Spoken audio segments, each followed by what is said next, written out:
डर। डर एक ऐसा शब्द है जो हमें हमारी मंजिल तक पहुंचने में भी रुकावटें पैदा करती है। एक कहावत है, जो डर गया वो मर गया। मित्रों नमस्कार, मैं श्याम आज फिर एक प्रेरक प्रसंग लेकर उपस्थित हूं जिसका शीर्षक है निडर रहें। आजकल प्रत्येक इंसान को कुछ खोने का डर, मृत्यु का डर, इसके अतिरिक्त भी विभिन्न प्रकार का डर उसे अपनी मंजिल तक पहुंचने में रुकावटें पैदा करती है। आज का प्रसंग इन्हीं सभी प्रकार के डरों पर केंद्रित है। मित्रों, SKL हिंदी कहानी में आप सभी का स्वागत है। यदि आप अभी तक मेरे चैनल को सब्सक्राइब नहीं किए हैं तो प्लीज सब्सक्राइब कर दें। तो आइए आपको हम कहानी की तरफ ले चलते हैं। एक समय की बात है, एक अपराधी को राजा के द्वारा फांसी की सजा सुनाई गई। फांसी की सजा सुनाते वक्त राजा ने अपराधी को 2 विकल्प दिए। पहला विकल्प यह दिए कि फांसी पर लटक कर इस संसार को अलविदा कह दो, और दूसरा विकल्प यह दिए कि सामने एक गुप्त दरवाजा है, उस दरवाजे से होकर उस पार चले जाओ। मगर हां, किसी को यह पता नहीं कि उस दरवाजे के उस पार क्या है। अपराधी यह सोचकर ही डर जाता है कि पता नहीं उस दरवाजे के उस पार क्या होगा। उसने सोचा कि क्या पता उस अंधेरे दरवाजा के उस पार कोई जंगली जानवर, जहरीले सांप या उससे भी बड़ा कोई खतरा हो सकता है कि कहीं फांसी से भी खतरनाक मेरी मौत का साधन उधर मौजूद हो।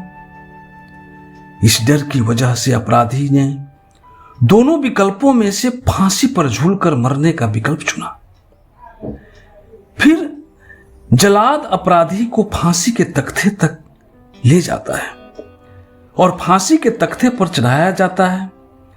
तब उसके मन में एक प्रश्न उठता है कि उस गुप्त दरवाजे के पीछे क्या हो सकता है।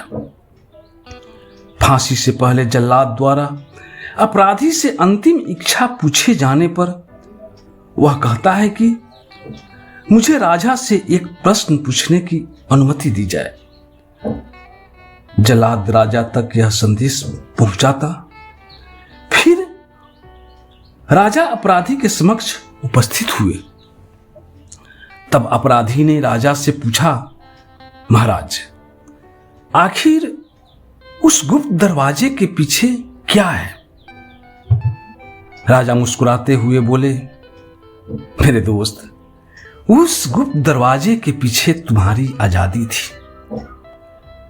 हम हर अपराधी को फांसी से पहले दोनों विकल्प देते हैं, मगर इस डर से कि उस गुप्त दरवाजे के पीछे क्या होगा,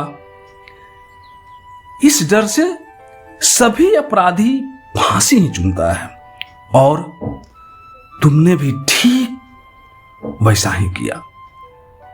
यदि आज तुम निडरता से दूसरा विकल्प चुना होता तो आज तुम्हें फांसी नहीं होती।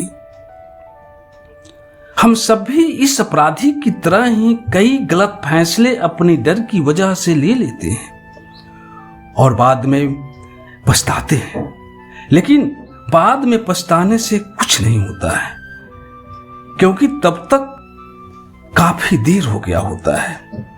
इसीलिए हमें किसी समस्या का समाधान डर कर नहीं बल्कि निडरता पूर्वक करना चाहिए। डर की वजह से हम कई बार अच्छा मौका को भी गंवा देते हैं। इसलिए हमें डर कर नहीं बल्कि निडरता पूर्वक जिंदगी में आगे बढ़ते रहना चाहिए।